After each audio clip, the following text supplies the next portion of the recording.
പ്രധാനമന്ത്രി നരേന്ദ്രമോദിയുടെ വാഹനവ്യൂഹം കടന്നു പോകുന്ന ദൃശ്യങ്ങളാണ് പ്രേക്ഷകർ തത്സമയം സ്ക്രീനിൽ കാണുന്നത്. ചൊവ്വല്ലൂരിലൂടെ വാഹനം കടന്നുപോയി, പ്രധാനമന്ത്രിയുടെ വാഹനം കടന്നുപോയി. അരുൺ ശങ്കറിലേക്ക് കൂടി പോവുകയാണ്. അരുൺ, ഈ വധുവിന്റെ വാഹനത്തെ, പ്രധാനമന്ത്രിയുടെ വാഹനവ്യൂഹം കടന്നു പോകുന്നതിന് വേണ്ടി വധുവിന്റെ വാഹനത്തെ തടഞ്ഞു വെച്ചിരിക്കുന്നു എന്നറിയുന്നു. എന്തൊക്കെയാണ് വിവരം? അതെ, വധുവും സംഘവും ഇറങ്ങാൻ അല്പം താമസിച്ചെന്ന് തോന്നുന്നു. അവരിറങ്ങുമ്പോൾ തന്നെ ഈ പോലീസ് വാഹനം തടഞ്ഞിട്ടിരിക്കുകയാണ്. പ്രധാനമന്ത്രിയുടെ വാഹനവ്യൂഹം കടന്നു പോകുന്നതിന് വേണ്ടിയിട്ടാണ് ഈ വധുവിന്റെ വാഹനം തടഞ്ഞിട്ടിരിക്കുന്നത്. അപ്പോൾ പ്രധാനമന്ത്രിയുടെ വാഹനമാണ് കടന്നു പോകുന്നത്. പ്രധാനമന്ത്രിയുടെ വാഹനവ്യൂഹങ്ങളുടെ ക്യാമറയിലേക്ക് കടന്നു വരുന്നു.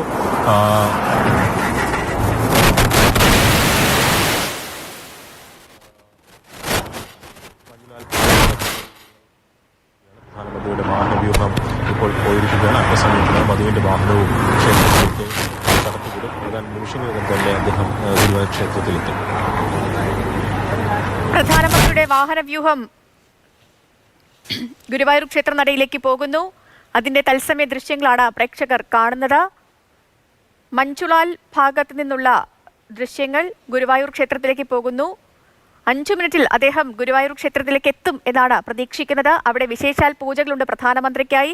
ഗുരുവായൂരിലെ ഏറ്റവും പ്രധാനപ്പെട്ട വഴിപാടായ താമര കൊണ്ടുള്ള തുലാഭാരമടക്കം പ്രധാനമന്ത്രിക്ക് വഴിപാടായി നടത്തുന്നുണ്ട്.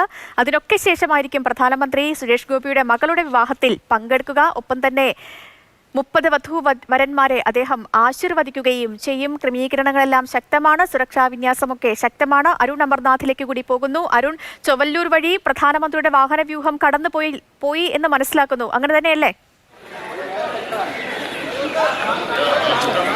അതെ അതെ അതെ അല്പസമയങ്ങൾക്ക് മുമ്പാണ് പ്രധാനമന്ത്രിയുടെ വാഹനവ്യൂഹം ഇതിലേക്ക് കടന്നുപോയത്. ഏകദേശം 2 മിനിറ്റിനകം തന്നെ ഈ ശ്രീകൃഷ്ണ കോളേജിൽ നിന്ന് വാഹനവ്യൂഹം ഈ ചൊവ്വല്ലൂർ വഴി കടന്നുപോയി.